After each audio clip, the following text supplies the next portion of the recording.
Hi, a very good afternoon to all of you. And I must say it's wonderful that you guys stayed through all the way until now, 3 p.m. plus on this estate planning talk. Many people will be asking me, actually, what is estate planning?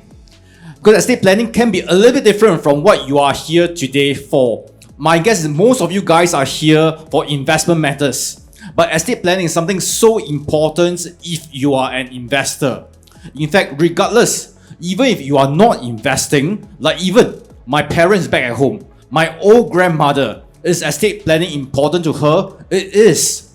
So let me show you what is estate planning. It is essentially, how do I pass on my money, my assets, when I'm no longer around, which means when I pass away. Like all of us over here, I'm sure, all of us over here at some point in time, you will expire, you will pass away.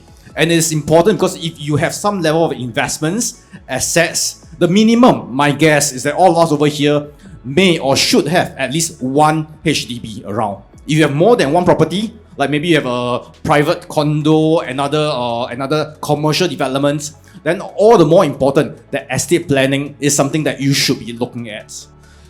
So this is one picture that I always like to show everyone when I start to talk about estate planning. And it relies upon that point that we were sharing, that all of us at some point in time, we will own at least one property.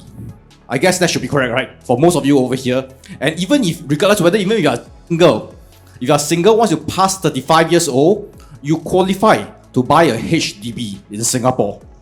And I will encourage you, once you qualify, buy. Or even if you are younger than 35, as long as you have a spouse, a partner, if you are married or getting married, you will qualify for BTO or a resale HDB. Buy it. And I tell you why so. Let's look at this chart over here that we have. If you notice, property price was staying very low for a few years, all the way until year 2007. But after 2007, what has happened? Prices jump up drastically. And that was during the subprime period of time. If you remember, the global financial crisis, Enron issue, and that was when prices shot up drastically. Of course, thereafter, there was a lot of cooling measures, and which caused the prices to stabilize a little bit more. But what do I want to tell you from this? The key message is that all of us over here, if you own a property at some point in time in your life, or if not, you may be owning multiple properties, high chance when we pass away, we will leave our family members at least normally around at least 400 to 500,000. And that's quite a substantial amount. 300 to 400,000, if you don't want, what if the government 充公 your money, how? Okay, but it's just a joke. The government will not 充公 your money one. Okay, so when you pass away, yeah, the money will be distributed. But my question is that how do you want to distribute this money to your next of kin? Do you want to pass to your children? Do you want to pass to your spouse, your wife or your husband? Or even some of my clients, they want to pass a certain asset over to a charitable body, like to a Buddhist temple, to even a Christian church or Catholic church. That's something that has to be taken into consideration. Of course, later I'm going to share with you a few estate planning story, and I think that's something very important that you should be considering. So one main point, we will pass away with quite a substantial level of assets, generally at least $400,000-$500,000. So let me show you something interesting. Let's say what if estate planning is not done? What will happen? This is a newspaper report on the Straits Times. That happened only pretty recent. I remember probably 3-4 months ago of this tour guide Yang Ying. He was actually imprisoned for 9 years. And what was he in prison for? He actually cheated this lady called Miss Kathleen Cho of approximately 1.1 million of her assets. How did he manage to cheat the money? So Miss Kathleen Cho is a single. Coincidentally, her whole family and actually even her close friends, some of her estates are managed across by me and my team. What happened was that she falsely signed a document called LPA, Lasting Power of Attorney. So what happened is that Miss Kathleen Cho, she's still alive right now, but she's in a state of dementia. And in a state of dementia, she has lost mental capacity. She cannot handle money by herself. And she actually endorsed this China tour guide, Yang Ying, to handle money across for her. Of course, in handling her money, he actually, of course, took a lot of portion for himself, and he took approximately a portion of 1.1 million out for himself. This is one example. When estate planning is not done correctly, that is what happens, especially when we entrust our funds to someone that we may not be trusting them. And in this case, she is still alive. And the case of the condition of dementia is something that we cannot prevent, and that's when estate planning is required. Let me run through another case. This was in April last year, not too long ago, less than 1 year. And this is a fallacy. This is something that everyone tend to believe in, but with this case, it's no longer true. Many of my clients, when they actually talk to me, they say, Bernard, actually, I don't need to do what estate planning, ma. Why? I just have my money in my bank. I set up as a joint account with my child or with my husband. That would be good enough. Anyone heard that before? I think I saw a lot of people nodding your head. My parents also told me that. They say, hey, boy, I set up my joint bank account with you enough already. Okay, but let's look at what has actually happened. And this is published in the Straits Times in Singapore. Exactly when there was a few siblings fighting over a shop house, and it was a HDB shop house. And what exactly happened? It was the joint owner did not inherit the property. So this is strange, right? Joint owner, yeah. Joint ownership. The person's name is inside. But this case was a landmark case across in Singapore, whereby a joint owner did not inherit the property. So that parent actually originally intended to do did not happen. And that really is because no estate plan was being done. So in short, the 6 siblings who were fighting over the HDB actually won. The persons whose name was a joint name in the HDB did not get the HDB when their old grandfather passed away. So this is a landmark case.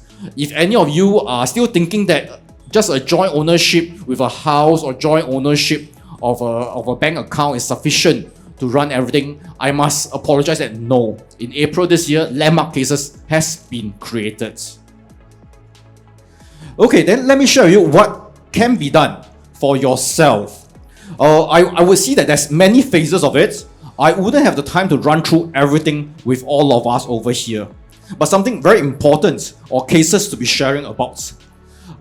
Just approximately a few years back when I was running the same FSM Expo over here, there was one family that came over to me. And exactly what did the family had in mind? The family had a good class bungalow. That means he had a landed property which was fairly high in price. They only have one concern. They say, hey Bernard, if I transfer this property to my child, I'm going to incur stamp duty. Can you help me to save on stamp duty? I said, tell me more. Maybe I can do it. So what is stamp duty? Stamp duty is when today, let's say I want to pass a $1 million HDB to my son. I'm not going to charge him money, but I still need to pay tax on it. I still need to pay tax for this $1 million. The tax amount is approximately 26,000 plus of tax. That's a buyer-seller stamp duty. Yeah, and again, the property that we're talking about, which is 0.4, the property was not a 1 million, was a good class bungalow, approximately 26 millions. Yeah, and he's concerned, 1 million already pay 26,000 there. When it's 26 million, how much more would that be? So they wanted to save on that tax amount. And I said, actually there is one small way that can be done. If the transfer is done only when you pass away. So if you pass away and then you transfer, make a guess, from that high stamp duty amount, how much do you think that stamp duty drops down to? Let's use just a 1 million property. From 26,000, how much will it drop down to? Okay, I see some hands. Some people say zero, not zero. Still need to pay money one. But amount drops down to $10.80. A lot, right? 26,000 drop down to $10.80. Of course, next year will be $10.90 because GST will increase by 1%. So that's the big difference that estate planning can do to even just a $1 million HDB. Okay, and that's what property ownership can be doing. Of course, there are others. There were some other clients that came over to me, and specifically, what did they want to do? They wanted to pass money to a charitable body. Yeah, this charitable body can be, example, SPCA, can be a church, can be a temple, but they wanted this thing. They said, if I pass money to them, everything passed to them, that's it, it stops there. But is there a possibility to be passing money perpetually, forever? I said, yes, we can actually create a trust or foundation. And that's something that I thought was really, to me, it was actually enlightening when I actually did that job across for these clients. They wanted to keep passing money over to the charitable body that they actually believe in, and they created a trust, not much money, but the intention was wonderful. They wanted the children to maintain that trust, that investment that they place in, and all the dividends and bond coupons will consistently be paid on over to the charitable body all the way, as long as possible. And that's what the last part, the point 6, the trust and foundation is. Okay, so I've shared so much about what estate planning can be doing. There are a lot more, but there are really things that you can be looking at. Because firstly, the FSM account that you have created, you must understand it's actually a lifelong account. There's actually a lot of things that can be done. Like example, when you're actually healthy, a few things that you can be doing. Of course, over here I wrote four parts. I don't have the time to run through everything, but first 2 things that you must do, that you must think about doing. The first part, write a will. That is so important. Whether you choose to get your lawyer to be writing across for you, you have an estate planner to be helping you, you must write a will. Because we really don't know what will happen to us, whether any accident that may happen, write a will. Because ultimately, all of us over here confirm one day we will pass away one. Okay, so the will is important, especially if your own investment account has reached tens, hundreds of thousands, or even higher, or even a million. Write a will. That is so important. That's the first part. Second part, the important thing that you must do one. Yeah, get a LPA done. What's LPA? LPA is a lasting power of attorney. What does this document do? Remember just now I talked about the Yang Ying, the China tour guides? So in case, if today I lose mental capacity, I can lose mental capacity if I'm in dementia, or maybe I have a medical conditions that I'm in a coma. Someone need to handle the estates for me. Like example, let's say you have quite a lot of ETF, unit trust, shares. If today I suddenly fall into a coma and the market rises drastically or drops drastically, who can help me handle my investments? Who can help me buy more or sell my investments? Or if I need to cut loss or I need to take profits of my investments, who can do that? No one can, unless you have an LPA already set in place. And tell you a very good news is that writing an LPA right now, registering an LPA is still free of charge. And this is only free until 31st of March this year. After 31st of March, MSF, the Office of Public Guardian, is going to charge at least $75 for each Singaporean, or if not around $200 for each PR that does an LPA. So get your LPA done, get your will done as well. And it's for LPA it's free all the way until 31st of March.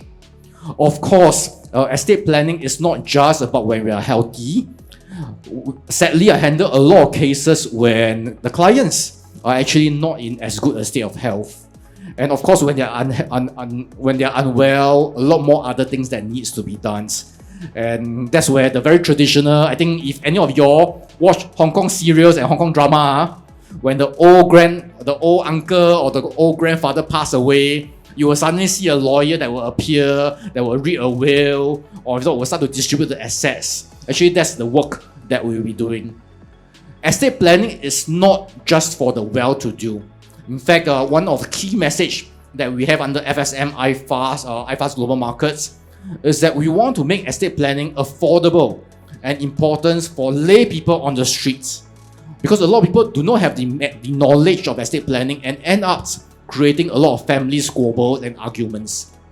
And just like all the Hong Kong dramas that you've actually watched, when the grandfather passed away and the lawyer reads the will, after that what happens? Everyone starts to argue. Or even some will start fighting. Or even whether it's the son-in-law, daughter-in-law, or the other children or grandchildren will start disagreeing with each other. That is what we don't want to see amongst all of us.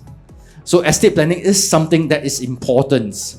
And of course, I need to let you know that we are thankful we have an estate planning team within the whole IFAS supporting FSM and also supporting IFAS global markets. There are actually 3 of us around. Joe is over there. I think, Joe, if you can wave your hands. Joe actually handles investments and handles our art trust. We have Zen all the way behind, standing over there. And of course, I happen to handle the investment matters, and I handle the end of life medical issues as well. I know some of you guys may have a little more personal questions. We will still be staying around for a while after this event, and come by over to us if you have any questions. But the important parts, step forth and be writing at least your will and your LPA. And of course, to encourage you guys to assist a little bit, for those of you guys who are already FSM clients, or maybe if you are our IFAS account holders, we will be able to provide you with at least 1 free advisory first. Then after that, we leave you to see how you want to run things. But if you need our help to be assisting you on your will writing or your LPA, just drop us an email. Then we can follow up across over with you. And I must tell you, this is so important. Let me close off by sharing a very simple story. It was approximately 7-8 years ago. I was just starting on this estate planning journey when I finished my legal training and all the rest of training on will writings. There was a case that caught me at around 11 p.m. at night. I was told that, hey, this family, the oldest son has committed suicide. So I rushed down to the scene to assist them to handle things. This was just one death case, and of course I had to console the family, get things going. So after everything, police settled everything already. I followed the family upstairs. We took the lift up to the 7th floor. I still remember exactly 7th floor. When the lift door opened, the father of the whole family, which is the father of the deceased, ran out and he jumped. So I thought, wow, I handled 1 suicide case, but on that night I handled 2 suicide cases concurrently. That was around 7+ years ago. Yeah, of course, in that situation, why did they do that? There's many stories behind there. But I was thankful for some parts. They left a certain level of wealth for the family, and we were able to manage that across for them. And until today, they still cannot get over the grief of their oldest brother and their father dying on the same day. But what helped them a lot was at least there were finances and there was a fully paid house for them to carry on their life. Thank you for being over here. And if you can, again, the LPA part, that will get it done for yourself. Thank you.